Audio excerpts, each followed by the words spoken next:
ሰላም ውድ የጎዶልያስ ኤሌክትሮኒክስ ዩቲዩብ ቻናል ተመልካቾቻችን፣ በጎዶልያስ ኤሌክትሮኒክስ ዩቲዩብ ቻናላችን በምርጫ ሱቃችን ውስጥ የሚገኙ የተለያዩ የቤት ውስጥ ኤሌክትሮኒክስ እቃዎችን አገልግሎታቸውንና ዋጋቸውን ለእናንተ እናደርሳለን።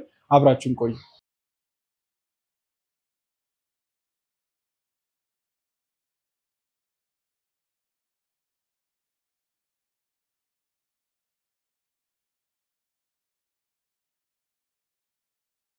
ውድ የጎዶልያስ ኤሌክትሮኒክስ ዩቲዩብ ቻናል ተመልካቾቻችን፣ በዛሬው ቪዲዮአችን ይዘንላችሁ የቀረብነው ማኑዋል እና አውቶማቲክ ዋሺንግ ማሽኖችን ነው። ከአውቶማቲኮችን ቶፕ ሎዶችን ነው ይዘንላችሁ የቀረብነው። በመጀመሪያ የምናየው ማኑዋል 16 ኬጂ ፖፑላር ዋሺንግ ማሽን ይሆናል።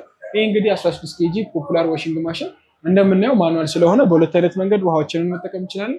የመጀመሪያው እዚህ ጋር በምናየው የኤሌት አማካኝነት ከቧንቧችን ጋር ሰክተን ቀጥታ የሚመጣውን ውሃ ወደዚህ ስናደርገው ወደ ወሽ ውስጥ ይገባል። ወደዚህ ደግሞ ስናደርገው ስፒን ውስጥ ይገባል። ከዛም ደግሞ በተጨማሪ ያጠራቀምነው በባሊ ወይም ደግሞ በተለያዩ ነገሮች ገልብጠን መጠቀም እንችላለን ማለት ነው።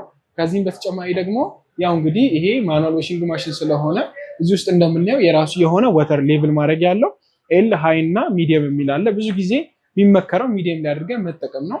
ምክንያቱም ምንድነው ውሃውን ከኤል በታች ካረግ ነው የተለያዩ ከልብሳችን ውስጥ የሚወጡ የተለያዩ የሚነጫጩ ነገሮች ወይም ደግሞ ቆሻሾች ቀጥታ ወደ ሞተር ውስጥ ይገቡና ሞተሩ ብዙ ጊዜ ሳይሰራ ሊያበላሽብን ይችላል። ከዚህም በተጨማሪ ደግሞ ወደ ድሬን ፓርቱ ወይም ደግሞ ውሃ ወደሚያስወግደው ፓርቲ ሄድና ይዘጋውና ከጥቅም ውጭ ሊያደርገው ስለሚችል ብዙ ጊዜ ውሃውን ከኤሉ በላይ ማድረግ ይገባናል። እንዲሁም ደግሞ ውሃችንን ከኤች በላይ ነው ማድረግ የሚገባ። ከኤች በላይ ደግሞ ካረግ ነው ምንድነው ከኪሎ በላይ ስለሆነ የከተትንበት ልብስ ጊሩ ይሰበረብንና ከጥቅም ውጭ ሊሆን ይችላል። ስለዚህ እነዚህን ነገሮች መጠንቀቅ ይኖርብናል። ያው መጀመሪያ ውሃ የምናስቀድም ነው። ውሃውን ካደረግን በኋላ ደግሞ ሳሙና ልብሶችንም እናደርጋለን ማለት ነው። ከዚህ በተጨማሪ እዚህ ጋር የምናየው የዚህ ማጠቢያው ነው። ማጠቢያው 16 ኬጂ ማጠብ ይችላል። ከዚህ በተጨማሪ ደግሞ እንደምናየው ጥርሱ ባለ 8 ጥርስ ስለሆነ በደንብ አድርጎ ልብሳችንን ጽድት አድርጎ ማጠብ ይችላል። እንዲሁም ደግሞ ሙሉ ቦዲን በምናይበት ጊዜ የተለያዩ ስትራክቸሮች ስላየው ከዚህ ጋር በሚፈጥረው ፍሪክሽን አማካኝነት ልብሳችን በደንብ አድርጎ ጽድት ብሎ ማጠብ ይቻላል ወይም ደግሞ ጽድት ብሎ ይታጠብልናል ማለት ነው። ከዚህ በተጨማሪ እዚህ ጋር እንደምናየው 4 እግሮች አሉት። እነዚህ እግሮቹ ከዚህ በላይ ወደ ላይ ከፍ ያደርጉልናል። ከዚህ በተጨማሪ ደግሞ ከቦታ ቦታ በቀላሉ ማንቀሳቀስን እንችላለን ማለት ነው። ከዛ ውስጥ የከተትነው ልብስ ማጠብ ስንፈልግ ከማጠባችን ከማስጀመራችን እቺ ወሽ ታይመሩና እሷን ከማስጀመራችን በፊት የግዴታ ምን ማድረግ ይኖርብናል? ወይ ሰሌክተር የሚል አለ። ምን ከተው ልብስ በጣም ጠንከር ያለና ትላልቅ ልብሶች ከሆነ የግዴታ ስትሮንግ ላይ ማድረግ ይኖርብናል። የምንከተው ልብስ ደግሞ ኖርማል የሆኑ ሹራቦች፣ ሸሚዞች፣ የተለያዩ ነገሮች ከሆነ ኖርማል ላይ እናደርጋለን። እንዲሁም ደግሞ ነጠላና ቀለል ያለ ነገሮች የሚፈልጉ ደግሞ ከሆነ ሶፍት ላይ አድርገን ማጠብ ይኖርብናል ማለት ነው። ከዛ በመቀጠል ደግሞ ምንድነው እዚህ ውስጥ ያጠራቀምነው ውሃ ወደ ውጭ መወገድ ይኖርበታል። ይሄ ፖፑላር እንግዲህ ከሌሎች ለየት የሚለው እዚህ ጋር እንደምናየው የራሱ የሆነ ድሬን ፓምፕ ስላለው የሚያወጣልን ውሃ አፓርታማ ኮንዶሚኒየም ላይ ራሱ ቢኖር ራሱ ገፍቶ ማስወጣት ይችላል ማለት ነው። ከዚህም በተጨማሪ ደግሞ እዚህኛው ውስጥ የሚወጣው ውሃ ንጹህ ስለሆነ እዚህኛው አድርገን ሪዩዝ ማድረግ እንችላለን። ስለዚህ የራሱ ድሬን ፓምፕ አለው። ከዚህኛው ውስጥ የቆሸሹን ውሃ ለማስወጣት ከፈለግን ድሬን ላይ እናደርገዋለን። ከዛ ደግሞ በመቀጠል የምናየው ምንድነው ወሽ ያደረግነውን ልብስ ምንድነው የግዴታ መጨመቅ ይኖርበታል ወይም ደግሞ መድረቅ ይኖርበታል። ያው ማኑዋል ስለሆነ የግዴታ ከዚህ ውስጥ አውጥተን ወደዚህ ውስጥ እንከተዋለን ማለት ነው። ወደዚህ ውስጥ ስንከተው የመጀመሪያ ማድረግ የሚገባን ጥንቃቄ እቺኛዋ ከቨር ፕሌት የግዴታ ከላይ መኖር ይኖርበታል። አለበለዚያ እቺ እየተሽከረከረች ውስጥ ይገባና ይሰበርብናል ማለት ነው። ስለዚህ ያን ነገር ጥንቃቄ ማድረግ ይኖርብናል። ልክ እንደዛ አድርገን ከጨረሰን በኋላ እዚህ ጋር እንደምንለው ሴንሰር ስላለው ግዴታ ተከርሮ ነው መስራት ያለበት። ወሹ ክፍት ሆኖ መስራት ይችላል። ይሄኛው ግን የግዴታ መከረር ይኖርበታል። እቺኛዋን ስንነካ ራሱ እየተሽከረከረ ማድረቅ ይችላል ማለት ነው። ከዚህ በተጨማሪ ደግሞ ይሄ ፖፑላር 2 ሞተር ስላለው እያጠበ እያለ መጥመቅ ይችላል፣ እየጨመቀም እያለ እንዲሁም በተመሳሳይ ሁኔታ ማጠብ ይችላል። ከዚህም በተጨማሪ ደግሞ ድሬን ፓምፕ ማድረግ ስለሚችል ከፍተኛ ቦታ ወይም ደግሞ ተለቅ ያለ ቦታ ላይ ማስወገድ ይችላል ማለት ነው። እንዲሁም ደግሞ ሁለቱም ሞተሮቹ ኮፐር ሞተር ስለሆኑ ረጅም ጊዜ ሳይበላሽብን መጠቀም እንችላለን ማለት ነው። ይሄ እንግዲህ ፖፑላር 2 ዓመት የካምፓኒ ዋስትና አለው። ከዛም በላይ ደግሞ ተጠቅመንበት የሚበላሽብን ከሆነ እንደ አስፈላጊነቱ በጣም ብዙ የሆነ ስፔር ፓርት ስላለው በዛ አማካኝነት በቀላሉ ሜንቴን መደረግ ይችላል ማለት ነው። ይሄ ፖፑላር 16 ኬጂ ማኑዋል ዋሺንግ ማሽን ዋጋው 58000 ብር ብቻ ነው። ከነፃ ዴሊቨሪ ጋር ያላችሁበት ቦታ ድረስ እናደርስላችኋለን። በመቀጠል ደግሞ የምናየው ፉል አውቶማቲክ የሆነውን ክራውን 12 ኬጂ ቶፕ ሎድ የሆነ ዋሺንግ ማሽን ይሆናል። ያው እንግዲህ እንደሚታወቀው ቶፕ ሎድ የሆኑ ዋሺንግ ማሽኖች 100% አያደርቁልንም እላቸው ላይ ቦይለር ስለሌለ ወይም ደግሞ የተገጠመላቸው ሂተር ስለሌለ። ነገር ግን ምንድነው ይሄኛው ውስጡን እንደምናየው አልሙኒየም ስለሆነ ከማኑዋሎቹ የተሻለ 100% ማድረቅ ይችላል ማለት ነው። ይሄ እንግዲህ ክራውን 12 ኬጂ ቶፕ ሎድ የሆነ አውቶማቲክ ዋሺንግ ማሽን ሙሉ ለሙሉ ቦዲውን በምናይበት ጊዜ ሙሉ ለሙሉ ቦዲው ፕላስቲክ ነው እና በቀላሉ ቆሻሻ እንኳን ቢይዝ በቀላሉ መጸዳት ይችላል። ከዚህ በተጨማሪ ደግሞ ደብል ቦዲ ስለሆነ በቀላሉ ከተለያዩ ነገሮች ጋር እንኳን ቢጋጭብን በፍጹም ሊሰበርብን አይችልም ማለት ነው። እንግዲህ እንደምናየው ቶፕ ሎድ ስለሆነ ውሃችንን የግዴታ መጠቀም ያለብን ምንድነው ከቧንቧ ጋር አገናኝተን ነው። ነገር ግን ያው እንግዲህ ይሄኛው በላይ የሚከፈት ወይም ደግሞ ቶፕ ሎድ ፉል አውቶማቲክ ዋሺንግ ማሽን ስለሆነ እንደ አስፈላጊነቱ አንዳንዴ ውሃ በማይኖርበት ጊዜ ከላይ እንደዚህ ከፍተነው ውሃውን ጨምረን ሌቭል አድርገን ሚዲየም ላይ እስኪሆን ጠብቀን ማጠብ እንችላለን። ግን ያን ነገር ተደጋጋሚ የምናደርገው ከሆነ ሴንሰሩን ወይም ደግሞ ውሃውን ሌቭል የሚያደርግልን ሴንሰር ልናበላሸው ስለምንችል በጣም ብዙ ጊዜ ሪከመንድ የሚሆነው ግዴታ ምንድነው ከእንትኑ ጋር ከቧንቧ ጋር ግዴታ ማገናኘት ይኖርብናል። ከቧንቧ ጋር ስናገናኘው የራሱ ፕሬሸር ስላለ ወተሩንም ራሱ ሌቭል አድርጎ መጠቀም እንችላለን ማለት ነው። ይሄው እንግዲህ እንደምታዩት በሁለት አይነት መንገድ ውሃችንን መጠቀም እንችላለን። ቀዝቃዛ ውሃ ከሆነ እችኛዋን የምናያትን ኮልድ የሆነችውን እናገናኛታለን። የምንጠቀመው ደግሞ ሙቅ ውሃ ከሆነ ሙቅ ውሃንን በዚህኛው መንገድ ማገናኘት እንችላለን ማለት ነው። ከዛም በተጨማሪ እዚህ ጋር እንደምናያቸው ቀለል ያሉ ኮንትሮል ፓናሎች አሉት። እዚህ ጋር የምናየው የመጀመሪያ ወሽ የሚል አለ። እዚህ ጋር ደግሞ የምናያት ወሽ የምትለው ደቂቃውን እንደምናየው እስከ 20 ሰከንድ ድረስ ይሄድልናል። እንዲሁም ደግሞ መጀመሪያ ሶክ እንዲደረግ ከፈለግን ራሱ ሶክ እንለውና ራሱ ዘብዝፎ ልክ ዘብዝፎ እንደጨረሰ ደግሞ የሰጠነው ደቂቃ ሲደርስ ራሱ ማጠብ ይጀምራል ማለት ነው። እንዲሁም ደግሞ እዚህ ጋር ሪኔዝ የሚል አለ። ውሃውን ውስጥ ያለውን ደፍቶ እንደ አዲስ ወይም ደግሞ እያለቀለቀ እንዲያጥብልን ከፈለግን ሪኔዙን እስከ 4 ታይምስ ድረስ አለ። እንደምንፈልገው እንሞላዋለን። ወደ ውስጥ በምንገባበት ጊዜ ቅድም እንደነገርኳችሁ እንግዲህ የምንጠቀመው ዲተርጀንት ወይም ደግሞ የተለያዩ ኦሞ፣ ሳሙና ከሆነ እዚህ ጋር እናደርገዋለን። ችኛን እንከርናታለን። ከዛ ውሃው በፕሬሸር ስለሆነ የሚሰራው ውሃው ሲገባ ራሱ ሳሙናውን ይዞት ይገባል ማለት ነው። ከዚህ በተጨማሪ ደግሞ እዚህ ጋር እንደምናየው ውስጡ ሙሉ ለሙሉ አልሙኒየም ስለሆነ ወይም ደግሞ እንደምናየው ስቴንለስ ስቲል የሆነ አልሙኒየም ስለሆነ የመጀመሪያው ነገር በሙቅ ውሃ ማጠብ እንችላለን። ከዛም ደግሞ ተጨማሪ ምንድነው ያው አልሙኒየም ስለሆነ ውስጥ ያለው ሂት ካፓሲቲው ስለሚጨምርልን ከማኑዋሎቹ የተሻለ በደንብ አድርጎ ልብሳችንን ማድረቅ ይችላል ማለት ነው። እንዲሁም ደግሞ እዚህ ጋር እንደምናየው 2 ፊልተሮች አሉት። እነዛ 2 ፊልተሮች እንግዲህ እንደምናያቸው ፕላስቲክ ስለሆነ የተለያዩ ልብሶች እየተሽከረከሩ እንኳን በሚለኩት ጊዜ በፍጹም ሊበላሽብን አይችልም። እንዲሁም ደግሞ እዚች ጋር እንደምናያት ቀስ ብለን ቺኛዋን ብቻ በመንካት በቀላሉ ቺን እናውጣትና ውስጥ ያሉትን ቆሻሾች እንደዚሁ አራግፈን ድጋሚ መጠቀም እንችላለን ማለት ነው። ይሄኛው እንግዲህ የሚደረገው በ2 ወይም ደግሞ በ3 እጥበት የግዴታ እዚህ ውስጥ ያሉት ቆሻሾች መወገድ አለባቸው። አለበለዛ ምንድነው ያ ቆሻሻ ይደፈንና ወደ ማሽናችን ውስጥ ገብቶ ማሽናችንን ከጥቅም ውጪ ሊያደርግብን ስለሚችል ማለት ነው።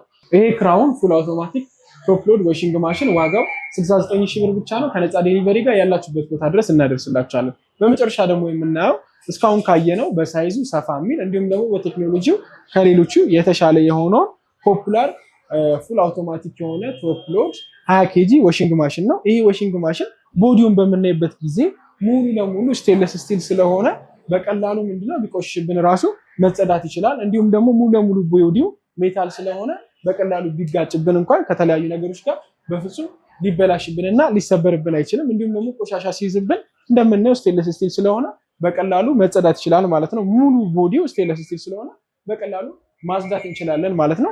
ከዚህም በተጨማሪ ደግሞ እዚህ ጋር እንደምናየው ቶፕ ላይ የተጠቀሙት ቴምበርድ ግላስ ነው።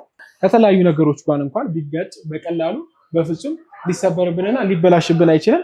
እንዲሁም ደግሞ ውስጥ ያለውን ነገር በሙላ ጽድት አድርጎ ማሳየት ይችላል ማለት ነው።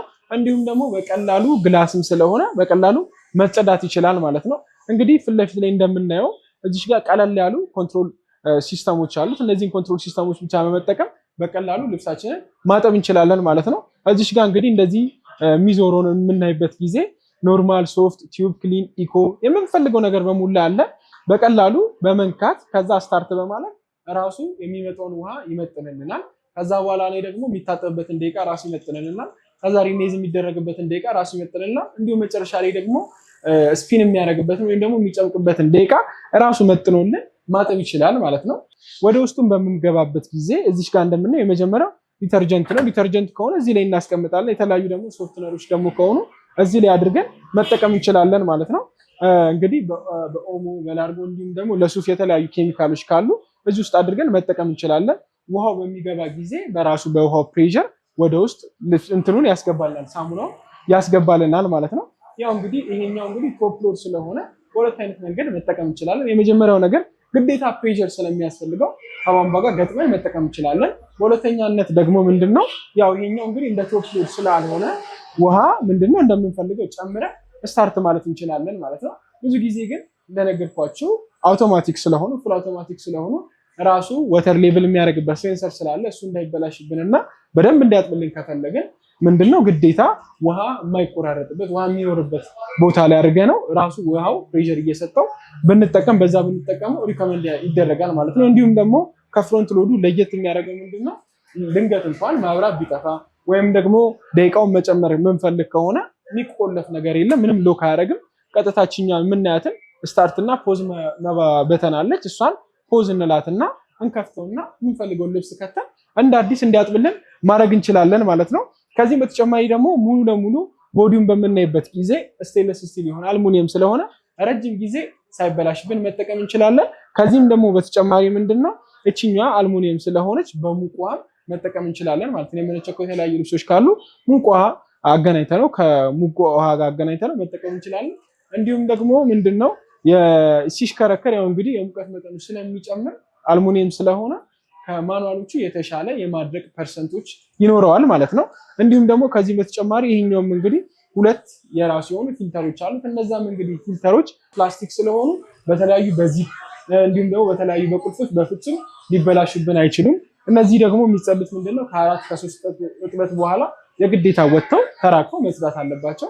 አለበለዚያ ቆሻሻ ይከመርና ወደ ውስጥ ገብቶ ሊያበላሽብን ይችላል ማለት ነው። ከዚህም በተጨማሪ ደግሞ ብዙ ሰዎች የሚሰሩ ስህተት ምንድነው ይሄ እንግዲህ ፉል አውቶማቲክ ነው። ስለዚህ ስፒን አድርጎ እየተሽከረከረ ሲያደርቅልን ግዴታ ምንድነው ሌቭል ሆኖ መቀመጥ አላት። ይሄም እንግዲህ ፖፑላር 20 ኬጂ ከሌሎቹ ለየት የሚያደርገው ምንድነው ራሱ እዚህ ጋር እንደምናየው ሌቭል ማድረጊያ ስላለው የሚቀመጥበትን ቦታ ሌቭል አድርገን ማስቀመጥ ይኖርብናል። ነገር ግን ወደ አንድ ቦታ ካጋደለ ከጊዜ በኋላ ቦዲውን እየመታው ሊበላሽብን ስለሚችል ያን ቦታ መርጠን ሌቭል ማድረግ አለብን። ሁለተኛው ደግሞ በፍጹም መስራት የሌለባችሁ ስህተት ምንድነው ይሄ ቡሽ ሴፍቲ ነው። ከቦታ ቦታ በሚንቀሳቀስበት ጊዜ ሞተሩ እንዳይገኘው የሚደረግ ሴፍቲ ነው። ስለዚህ የግዴታችኛ ቡሽ ተነቅላ ነው መጠቀም የሚኖርብን ማለት ነው። ይሄኛው ቡሽ እያለ የሚሽከረከር ከሆነ ጊሩን ምንም ሳንጠቀምበት ሙሉ ለሙሉ ሊሰብርብን ይችላል። ስለዚህ የግዴታ ስትጠቀሙ እቺኛ ቡሽ የተቀመጠችው ሁሉም ቶፕ ሎድ ፉል አውቶማቲክ የሆኑ ዋሺንግ ማሽኖች ላይ የሚደረጉ እንደዚህ ሞተራቸው ከስር ስለሆነ ለሴፍቲ ነው የግዴታ ወጥታ ማጠቀም ይኖርብናል ማለት ነው። ከዚህም በተጨማሪ ደግሞ ሌላ ማድረግ የሚገባን ጥንቃቄ ምንድነው በምንጠቀምበት ጊዜ ፓወር መዋዠቅ መጥቶ ዋሺንግ ማሽናችን እንዳያበላሽብን በስታብላይዘር ብንጠቀሙ ተመራጭ ይሆናል ማለት ነው። እንዲሁም ደግሞ በሶስተኛነት ቅድም እንደነገርኳችሁ እንግዲህ ውሃ ዳይሬክት አድርገን ብንጠቀመው የተሻለ ይሆናል ማለት ነው። ይሄ ፖፑላር 20 ኬጂ ስለሆነ ተለቅ ላለ ቤት፣ መካከለኛ ለሆነ ቤት እንዲሁም ደግሞ ለስራ በጣም ተመራጭ ነው። የተለያዩ ሬስቶራንት ያላችሁ የተለያዩ ሆቴል ያላችሁ ቺኛ እንግዲህ ራሷ አጥባ ራሷ ጨምቃ ራሷ አጥቃ ስለምትሰጥ ሰዓትም ታቀልልናለች። የምትፈጅብን ጊዜ የለም። አንዴ ከሞላ ነው በኋላ ስታርት ብለን መሄድ እንችላለን። ሲጨርስ ራሱ አጥፎ ይቀመጥልናል ማለት ነው እና ለተለያዩ አገልግሎቶች ተመራጭ ነው። 2 ዓመት የካምፓኒ ዋስትና አለው። ከዛ በኋላ እንኳን ቢበላሽ እንደፈለግን ስፔር ፓርት ስላለው ምንም የሚያሳስብ ነገር የለም። ዋጋው ደግሞ በጣም አስተያየት ያለው ነው። 95,000 ብር ብቻ ነው። ከነፃ ዴሊቨሪ ጋር ያላችሁበት ቦታ ድረስ እናደርስላችኋለን። እንዲሁም ደግሞ በካሽ አቅማችሁ የማይችል ከሆነ እንደሚታወቀው ጎዶልያስ ኤሌክትሮኒክስ ከዳሽን ባንክ ጋር ዱቤ ያለ እየሰራ ስለሆነ ይህንን ብቻ አይደለም እዚህ ጋር የምታዩትን ዋሺንግ ማሽን እንዲሁም ደግሞ ከጎዶልያስ ኤሌክትሮኒክስ የተለያዩ የኤሌክትሮኒክስ እቃዎችን ከዳሽን ባንክ ጋር ባገናኘንላችሁ መሰረት ከዳሽን ባንክ ጋር በዱቤ ያለ ምንም እናንተ ኪሳችሁ ሳይወጣ ከዳሽን ባንክ ጋር በዱቤ ያለ በ6 ወር በአመት የሚከፈል አለ። በዛ መሰረት መውሰድ ትችላላችሁ ማለት ነው። ውድ የጎዶልያስ ኤሌክትሮኒክስ ዩቲዩብ ቻናል ተመልካቾቻችን የዛሬው ቪዲዮአችን ይህንን ይመስል ነበር። ማንኛውም የቤት ውስጥ ኤሌክትሮኒክስ እቃዎችን ከፈለጋችሁ በሶስቱም አድራሻችን በቁጥር 1 ፊጋ ትራፊክ ላይቱ ጋር ወደ ጎሮ በሚወስደው መንገድ፣ በቁጥር 2 ሲቪል ሰርቪስ ፊት ለፊት ፋን ሱፐርማርኬት አጠገብ፣ በቁጥር 3 ቡራዩ ከተማን እንገኛለን። ከዚህም በተጨማሪ በ0960 31 80 80 በመስመር ስልካችን 0116597020 0116 597030 ላይ ቢደውሉ ያገኙናል። ይህ ቪዲዮ ከተመቻችሁ ላይክ፣ ሼር፣ ሰብስክራይብ በማድረግ የጎዶልያስ ኤሌክትሮኒክስ ዩቲዩብ ቻናል ቤተሰብ ይሁኑ። እንዲሁም በቀጣይ ልንሰራላችሁ የምትፈልጉትን ነገር እና ማስተካከል የሚገባንን ነገር ኮሜንት ሴክሽን ላይ ያሳውቁን። ስለተከታተላችሁን እናመሰግናለን።